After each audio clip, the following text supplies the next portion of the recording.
Steve Rogers stood on the edge of the Avengers compound's rooftop, watching the sunset over the Hudson River. The golden light reflected off his iconic shield, now resting against the concrete ledge beside him. 24 hours had passed since the final battle with Thanos, and the world was celebrating. But Steve felt nothing but emptiness.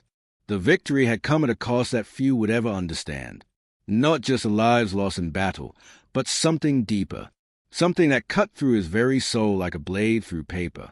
He had made a choice in those final moments that would haunt him forever, and now he had to live with the consequences. Natasha's funeral had been that morning. A small, private ceremony attended only by the surviving Avengers. Steve had delivered the eulogy, his voice steady despite the storm raging inside him. He talked about her courage, her loyalty, her unwavering dedication to doing what was right. But he couldn't bring himself to mention the real truth about her sacrifice on Vorma. The others thought they knew the story. Clint had returned with the Soul Stone, devastated by Natasha's death. He told them she had jumped before he could stop her, that she had chosen to die so he could return to his family. It was a beautiful story of heroic sacrifice, and everyone accepted it without question. Everyone except Steve, because Steve knew the real truth. He had been there, watching through a hidden camera feed that Tony had secretly installed in all their suits for emergencies. He had seen what really happened on that alien world, high above the abyss where souls were traded for stones. The Red Skull had explained the price, and both Natasha and Clint had understood immediately. Someone had to die. Someone had to lose what they loved most. But it hadn't been Natasha's choice alone. In those final seconds, as they struggled on the edge of the cliff, Steve had made a decision that would define the rest of his life. Through his earpiece, connected to Clint's chute, he had whispered the words that sealed her fate. He had told Clint to let her go. He had convinced his friend to stop fighting for her life and allow her to fall into the darkness below. The world needed the Soul Stone more than it needed Natasha Romanoff. That's what he had told himself in that moment. The fate of half the universe hung in the balance, and difficult choices had to be made. Someone had to carry the burden of making those choices, and Steve Rogers had long ago accepted that burden as his own. He was Captain America, the man who made the hard decision so others didn't have to. But knowing something was necessary didn't make it hurt any less. Every time he closed his eyes, he could see her face in those final moments. The look of understanding that had passed between them through Clint's camera feed.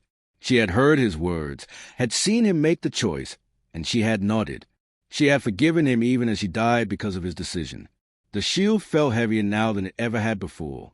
Not physically, but emotionally. It carried the weight of every choice he had made, every life he had decided was expendable for the greater good. How many more would there be?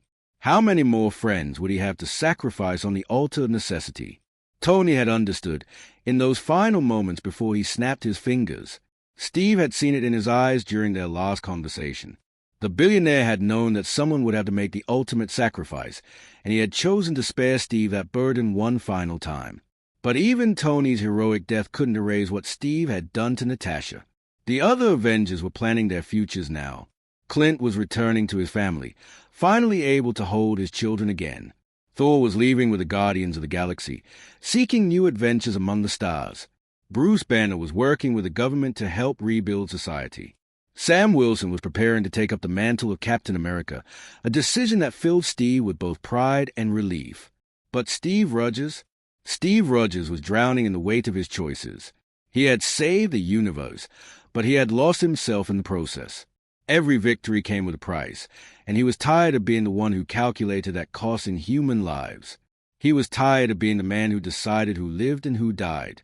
The wind picked up, carrying with it the sounds of the city below. People were laughing, celebrating, rebuilding their lives after 5 years of absence. They were moving forward. But Steve felt frozen in that moment on Vorma, trapped forever in the space between Natasha's trust and his betrayal of it.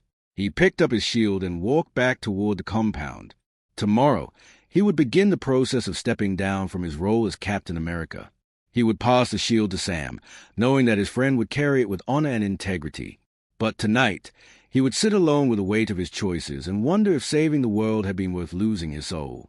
The sun disappeared behind the horizon, and darkness fell over the compound. Inside, his friends were sharing stories and trying to heal from their losses. But Steve Rogers remained outside, alone with his guilt and the terrible knowledge that sometimes being a hero meant becoming the villain in your own story. 3 weeks had passed since Steve's decision to step down as Captain America, but the guilt continued to eat at him like acid. He had tried to distract himself by helping with reconstruction efforts in the city, but everywhere he went, he saw Natasha's face. In the eyes of grateful civilians, in memorial walls covered with pictures of the fallen, in his own reflection in store windows as he walked through the streets. The official story remained unchanged. Natasha Romanoff had heroically sacrificed herself to obtain the Soul Stone, choosing to die so that Clint Barton could return to his family. The world had accepted this narrative, building memorials in her honor and celebrating her as the ultimate example of heroic sacrifice. But the truth was far more complicated, and Steve was the only one who knew it. He had been avoiding the other Avengers, making excuses whenever they invited him to gatherings or strategy meetings. The weight of his secret was becoming unbearable, but he couldn't bring himself to confess what he had done. How could he explain that he had essentially murdered one of his closest friends? How could he make them understand that it had been a tactical decision, cold and calculated, made in service of the greater good? The breaking point came on a Tuesday morning when Clint arrived at his apartment unannounced. Steve opened the door to find his friend standing in the hallway, looking older and more tired than he had ever seen him. The Archer's eyes were red-rimmed, and his hand shook slightly as he spoke. "I need to talk to you, Steve," Clint said, his voice barely above a whisper. "About Vorma. About what really happened up there." Steve's blood ran cold. He stepped aside to let Clint enter, his mind racing through possibilities. Did Clint suspect something? Had he figured out the truth about that fateful day? They sat in Steve's living room, the silence stretching between them like a chasm. Finally, Clint spoke, his words coming out in a rush as if he had been holding them back for weeks. "I keep playing it over and over in my head," he said. "Those last few seconds before she jumped. I was holding her hand, trying to pull her back up, and then suddenly I just let go. I don't understand why. It was like something inside me just gave up, like a voice in my head telling me it was okay to let her fall." Steve felt his heart pounding in his chest. Clint was starting to remember. The trauma of the moment had initially blocked out the details, but now his memory was returning piece by piece. "You did what you had to do," Steve said carefully. "You both knew someone had to make that sacrifice." "No, that's just it," Clint continued, his voice growing stronger. "I didn't want to let her go. Every instinct in my body was screaming at me to save her. But then I heard something, a voice through my earpiece. It was faint, almost like static, but I could have sworn it sounded like you." The room fell silent except for the ticking of the clock on the wall. Steve stared at his friend, seeing the confusion and pain in his eyes, and knew that the moment of truth had arrived. He could lie, could convince Clint that he was imagining things, that grief was playing tricks on his memory. But looking at the broken man sitting across from him, Steve realized he couldn't carry this burden alone anymore. "You're right," Steve said quietly. "It was me." The words hung in the air between them like a death sentence. Clint's face went through a series of emotions: confusion, disbelief, understanding, and finally, rage. "What did you say?" Clint's voice was deadly calm. Steve took a deep breath and began to explain. He told Clint about the hidden camera feed, about watching the entire confrontation on Vorma from the compound. He explained his decision to speak through the earpiece, to convince Clint to let Natasha fall. He talked about the greater good, about the billions of lives that hung in the balance, about the impossible choices that leaders sometimes had to make. But even as he spoke, the words sounded hollow and self-serving. He was trying to justify the unjustifiable, to make sense of a decision that had been as much about his own cowardice as it had been about tactical necessity. The truth was that he had been afraid to lose Clint, afraid to watch another friend die, and so he had chosen to sacrifice Natasha instead. When he finished talking, Clint sat in stunned silence for a long moment. Then, without warning, he lunged forward and grabbed Steve by the shirt, pulling him close. "You killed her," Clint whispered, his voice filled with a rage that Steve had never heard before. "You sat there safe in your compound and played God with our lives. You decided that her life was worth less than mine." "It wasn't like that," Steve protested, but even as he said it, he knew it wasn't entirely true. He had made a choice between his friends, and he had chosen the one he thought he could better live without losing. Clint released him and stepped back, his whole body shaking with emotion. "Do you know what this means? Do you understand what you've done to me? I've been living with the guilt of her death for weeks, thinking I failed her. But I didn't fail her. You did. You failed both of us." The weight of Clint's words hit Steve like a physical blow. He had been so focused on his own guilt and pain that he hadn't fully considered what his decision had done to Clint. His friend had been tortured by the belief that he had chosen his own life over Natasha's, when in reality, that choice had been made for him by someone he trusted. "I'm sorry," Steve said, but the words felt inadequate. "I thought I was making the right choice. I thought—" "You thought you knew better than us," Clint interrupted. "You thought you had the right to decide who lives and who dies. That's not heroism, Steve. That's playing God." Clint turned toward the door, then stopped and looked back. "I'm going to tell the others. They deserve to know what kind of man they've been following all these years. They deserve to know that Captain America is willing to sacrifice anyone for what he thinks is right." And then he was gone, leaving Steve alone with the wreckage of his choices.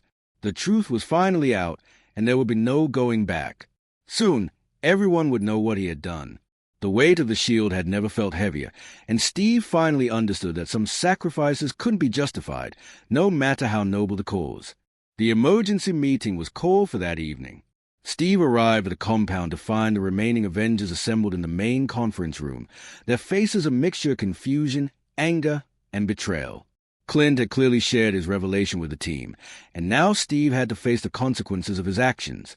Sam Wilson stood at the head of the table, the shield that should have been his resting in front of him like an accusation. Bruce Banner sat quietly in the corner, his usually gentle demeanor replaced by something darker. Thor had returned from his journey with the Guardians specifically for this meeting, his expression thunderous. Even Pepper Potts was there, representing Tony's memory and the legacy of the Avengers. "Sit down, Steve," Sam said, his voice cold and formal. Gone was the warmth and respect that had characterized their friendship for years. In its place was the tone of a man who felt deeply betrayed by someone he had trusted implicitly. Steve took his seat at the opposite end of the table, feeling like a defendant facing a jury. The silence stretched uncomfortably until Bruce finally spoke, his words carefully measured but filled with barely contained emotion. "Clint told us what you did," Bruce said. "About Vorma. About your role in Natasha's death. We want to hear it from you." Steve looked around the table at the faces of his friends and teammates. These were people who had followed him into battle, who had trusted him with their lives and the lives of countless innocents. Now they were looking at him like a stranger, like someone they had never really known at all. "It's true," Steve said quietly. "I was monitoring the mission through the camera feeds. When I saw what was happening on Vorma, when I realized what choice had to be made, I spoke to Clint through his earpiece. I told him to let her go." "You told him to let her die," Thor corrected, his voice rumbling with barely contained rage. "You sentenced her to death while sitting safely thousands of miles away." "Someone had to make that choice," Steve replied, his voice stronger now. "If I hadn't intervened, they might have both died fighting over who got to sacrifice themselves. The mission would have failed, and Thanos would have won." "That wasn't your choice to make," Sam said, standing up and leaning forward on the table. "They were there. They were the ones facing that decision. You had no right to interfere." Steve felt his own anger beginning to rise. "I had every right. I was the leader of this team. It was my responsibility to make the hard choices when others couldn't." "Your responsibility." Pepper spoke for the first time, her voice sharp with disbelief. "Your responsibility was to trust your team, not to manipulate them into committing murder." "It wasn't murder," Steve shot back. "It was a tactical decision, a sacrifice that had to be made for the greater good." "Whose greater good?" Bruce asked, his voice growing louder. "Yours? Because you couldn't bear to lose Clint? Because you decided his life was worth more than hers?" The accusation hit Steve like a physical blow because he knew there was truth in it. His decision hadn't been purely tactical. It had been personal, emotional, and ultimately selfish. He had chosen to save the friend he felt closer to, the one whose loss would have hurt him more. "That's not how it was," Steve said, but his voice lacked conviction. "Then how was it?" Clint spoke from the doorway, having entered quietly during the heated exchange. Explain to me how watching my best friend die because of your command was somehow noble. Steve turned to face Clint, seeing the pain and betrayal written across his features. You had a family to return to, children who needed their father. Natasha understood that. Natasha understood that because you made the choice for her, Clint replied. She died believing she was saving me, never knowing that her supposed friend had already decided her fate. The room erupted in angry voices as everyone began talking at once. Sam demanding Steve's resignation from any leadership role. Thor calling for him to be exiled from Earth entirely. Bruce wondering aloud how many other decisions Steve had made without consulting the team. Pepper questioning whether Tony had ever truly known the man he had died alongside. Through it all, Steve sat in silence, feeling the weight of their judgment crushing down on him. He had always prided himself on doing what was right, even when it was difficult. But looking at the faces of his former friends, he realized that he might have lost sight of what right actually meant. I saved the universe, he said finally, his voice cutting through the chaos. Whatever you think of my methods, half of all life exists because of the choices I made. And one specific life doesn't exist because of those same choices, Sam replied. You don't get to hide behind the greater good when you committed a specific evil. It wasn't evil, Steve protested, but the words felt hollow even to him. Then what would you call it? Thor demanded, standing up to his full impressive height. You orchestrated the death of a friend and ally through deception and manipulation. In Asgard, we have a word for such actions, betrayal. Steve looked around the table one more time, seeing nothing but disgust and disappointment in the eyes of people who had once looked up to him. The shield sat on the table between them, a symbol of everything he had tried to be and everything he had failed to become. I did what I had to do, he said quietly. I made an impossible choice in an impossible situation. History will judge whether it was right or wrong. History won't have to, Sam said, picking up the shield. We're judging you right now, and our verdict is that you're no longer worthy to carry this. You're no longer one of us. The finality of those words hit Steve harder than any physical blow. He had lost more than his friend's respect. He had lost his identity, his purpose, his place in the world. Captain America was dead, killed by the very man who had worn the title for so many years. Without another word, Steve Rogers stood up and walked out of the compound, leaving behind everything he had ever been and facing an uncertain future as simply a man who had once been a hero. 2 months had passed since Steve's exile from the Avengers, and the world had begun to learn the truth about Natasha Romanoff's death. The story had leaked, as secrets always do, spreading through social media and news outlets like wildfire. The public reaction had been swift and merciless. Steve Rogers, once hailed as the embodiment of American virtue and heroism, was now reviled as a manipulator and a murderer. Protesters gathered outside his apartment building daily, holding signs that read "Justice and Natasha" and "Captain America is a killer." The shield he had carried with such pride was now being worn by Sam Wilson, who was working tirelessly to restore honor to the title. Steve had tried to disappear, to fade into anonymity and live with his shame in private. But there was no escaping the weight of what he had done. Every morning brought fresh condemnation from people who had once considered him a hero. Every night brought dreams of Natasha falling into the abyss while his voice echoed in Clint's earpiece, sealing her fate. The breaking point came when he received an unexpected visitor. He opened his apartment door to find a young woman standing in the hallway, her red hair and green eyes immediately familiar despite the years that had passed since he had last seen her. "Hello, Steve," Yelena Belova said, her Russian accent barely detectable after years of living in America. "We need to talk." Natasha's sister had survived the snap and had spent the past few months learning the truth about her sister's death. Steve stepped aside to let her enter, knowing that this conversation would be even more difficult than the one with the Avengers. They sat across from each other in his sparse living room, the weight of unspoken grief heavy between them. Yelena studied him with the same intense gaze that had always reminded him so much of Natasha, and Steve felt exposed under her scrutiny. "I want to understand," Yelena said finally. "I want to understand how the man my sister trusted with her life could orchestrate her death." Steve had rehearsed explanations in his mind for weeks, but faced with Natasha's sister, all his carefully constructed justifications crumbled. "I thought I was saving the universe," he said simply. I thought one life was an acceptable price to pay for billions. One life, Yelena repeated, her voice deadly quiet.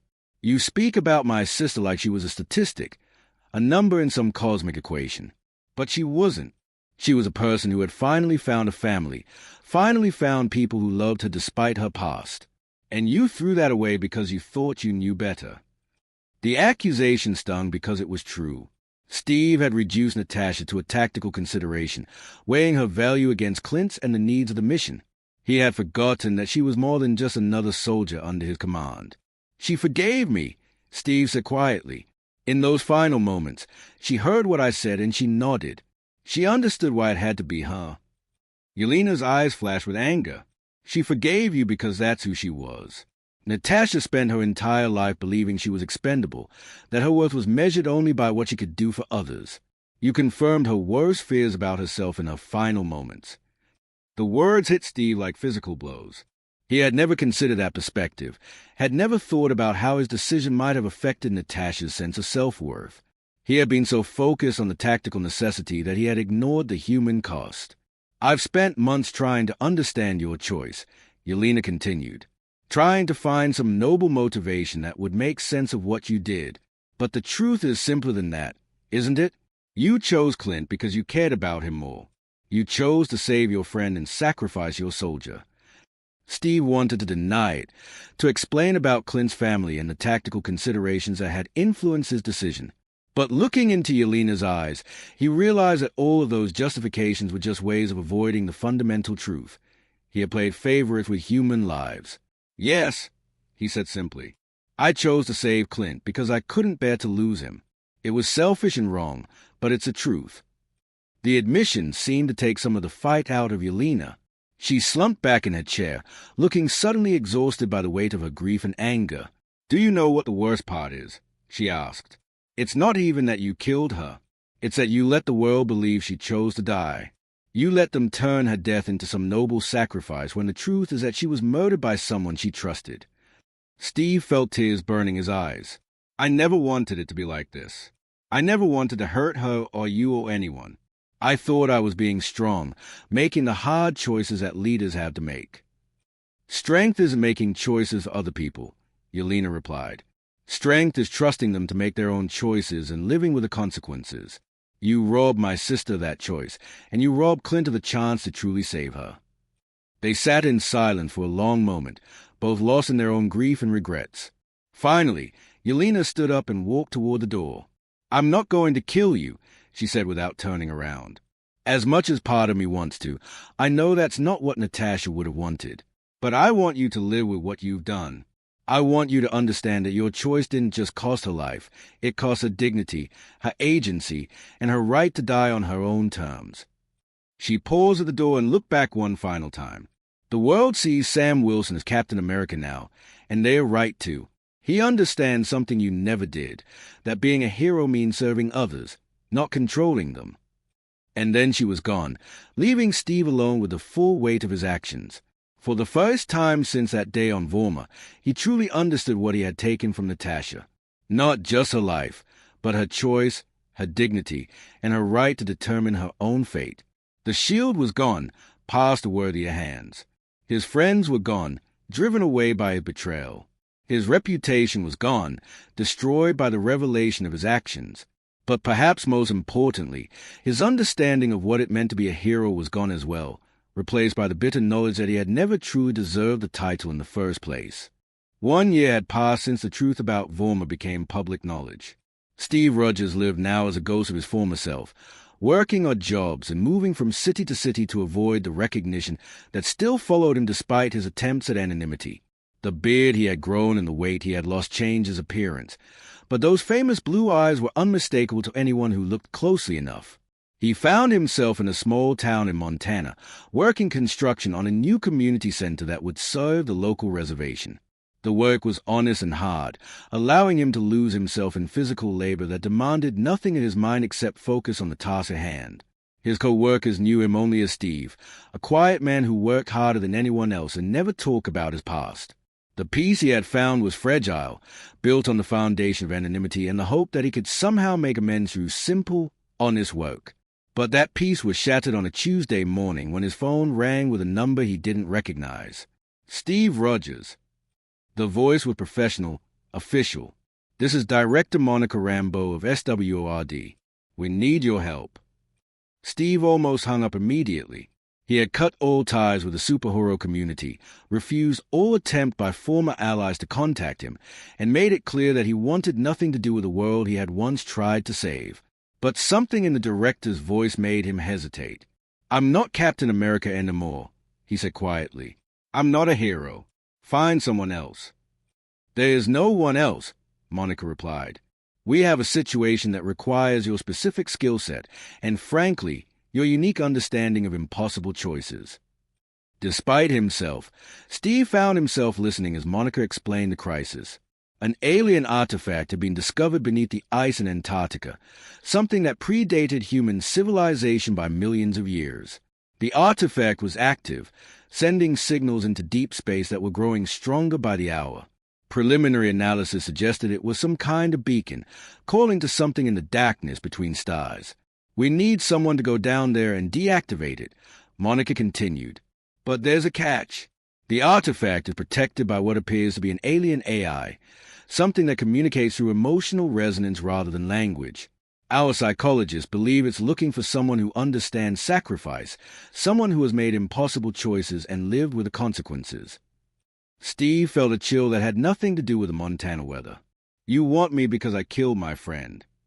"We want you because you understand the weight of leadership better than anyone," Monica corrected. "Right or wrong, you've carried the burden of making choices that others couldn't. The AI seems to respond only to that kind of emotional experience." Steve closed his eyes, feeling the familiar weight of responsibility settling on his shoulders. "What happens if I can't deactivate it?" "Based on our projections, whatever's coming in response to that signal will arrive in approximately 72 hours. Our analysis suggests it won't be friendly." The choice was simple and terrible: remain in hiding and let the world face his threat alone, or step back into the role he had abandoned and risk everything on the slim chance that his greatest failure might somehow qualify him to save the world one more time.